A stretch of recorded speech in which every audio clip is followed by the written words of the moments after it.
नमस्कार, स्वागत है आप सभी का। और मैं हूं अनमोल मट्टू। भारतीय सेना में यूं तो हर युवा भर्ती होना चाहता है और अपना पूरा जोर लगाता है कि वह भी भारतीय सेना में भर्ती हो सके। लेकिन अगर कोई इस ही भर्ती प्रक्रिया को अपना धंधा बना दे तो आपको कैसा लगेगा?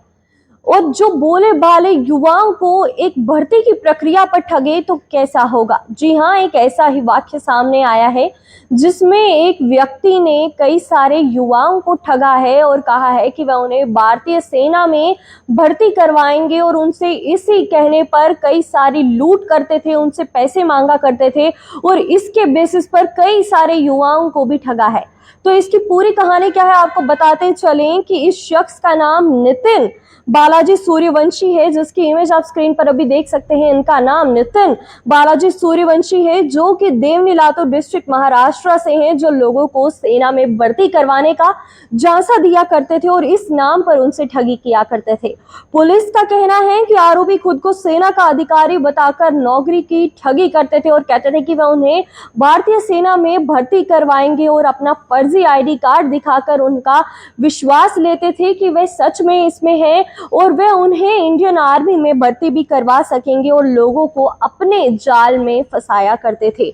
शातिर ठग ने अब तक कई युवाओं को अपना शिकार बनाया है। वे भर्ती की प्रक्रिया को आसान बताकर उनसे मोटी रकम वसूला करते थे और फिर जब गायब होते थे तो भर्ती की जब कोई खबर नहीं आने पर कुछ लोगों ने जब इन्हें ढूंढा तो पता चला कि यह व्यक्ति एक सिर्फ ठग है और किसी को कोई भर्ती नहीं करवा रहे, ना ही किसी को भारतीय सेना में उधर भर्ती करवा रहे हैं, ना ही किसी का पैसा अब तक वापस दिया है।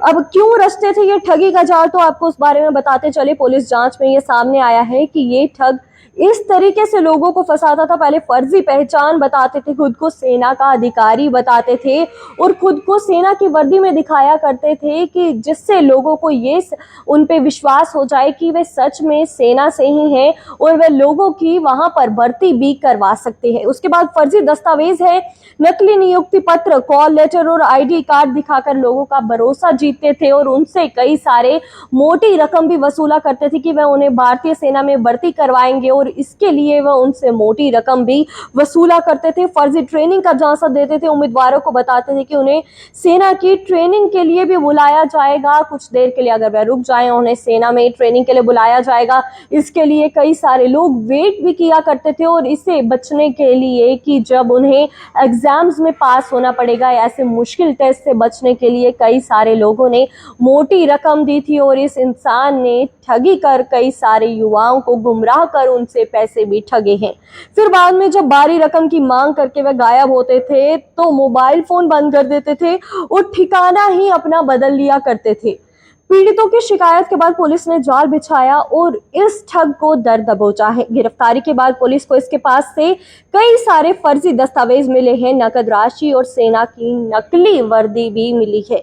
पुलिस अधिकारी ने बताया कि ये व्यक्ति एक संगठित ठगी गिरोह से भी जुड़ा है और मामले की जांच अभी बाकी है।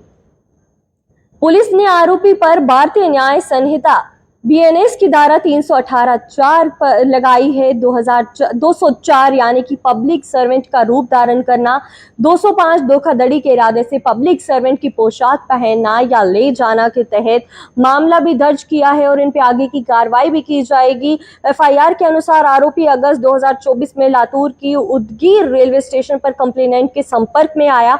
आरोपी ने कथित तौर पर दावा किया कि वह भारतीय सेना का काम करता है। पुलिस ने बताया कि उसने कंप्लेनेंट को यह भी बताया कि वह लोगों को सेना में भर्ती करवाते हैं।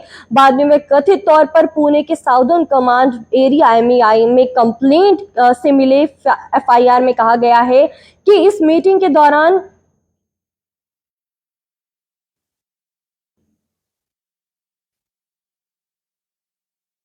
बाद में वे कथित तौर पर पुणे के साउदर्न कमांड एरिया में मिलते हैं और एफआईआर में कहा गया है कि इस मीटिंग के दौरान आरोपी ने सेना की वर्दी पहन रखी थी। आरोपी ने कथित तौर पर कंप्लेनेंट से 1 महीने के अंदर भारतीय सेना में भर्ती कराने का वादा करते हुए 2 लाख रुपए की मांग की थी।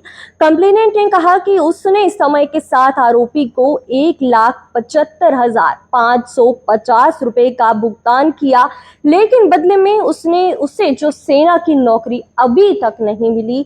इस घोटाले के बारे में जानने के बाद मिलिट्री इंटेलिजेंस यूनिट ने सूर्यवंशी पर ध्यान केंद्रित किया और उसकी जानकारी पुलिस के साथ साझा की। भारतीय सेना की ओर से ये साफ कर दिया गया है कि भर्ती प्रक्रिया पूरी तरह पारदर्शी होती है और इसमें किसी बाहरी व्यक्ति या एजेंट का कोई भूमिका नहीं है। ये सिर्फ ऑनलाइन एग्जाम्स के थ्रू ही होती है और इसकी ट्रांसपेरेंसी नोट पर एग्जाम प्रक्रिया सिर्फ एक है जो कि एग्जाम के थ्रू ही हुआ करती है। सेना ने भर्ती सिर्फ ऑफिशियल पोर्टल और भर्ती रैलीज के जरिए होती है। उन्होंने ये भी कहा, और अगर कोई पैसा मांगकर भर्ती का दावा करता है तो ये 100% झूठ है। अगर आप या आपका कोई जानने वाला सेना में भर्ती होने की तैयारी कर रहा है तो सावधान रहें, किसी भी अनजाने व्यक्ति को पैसा ना दें और सिर्फ आधिकारिक पोर्टल या सेना की भर्ती रैली की जानकारी पर ही भरोसा करें। अगर आपको कोई भर्ती के नाम पर ठगने की कोशिश करता है तो उसकी खबर तुरंत पुलिस को दे दें और ऐसी ठगी का शिकार होने से बचें। फिलहाल के अपडेट में इतना ही। बाकी और अपडेट्स के लिए बने रहे हमारे साथ। तब तक के लिए मुझे दीजिए इजाजत। धन्यवाद।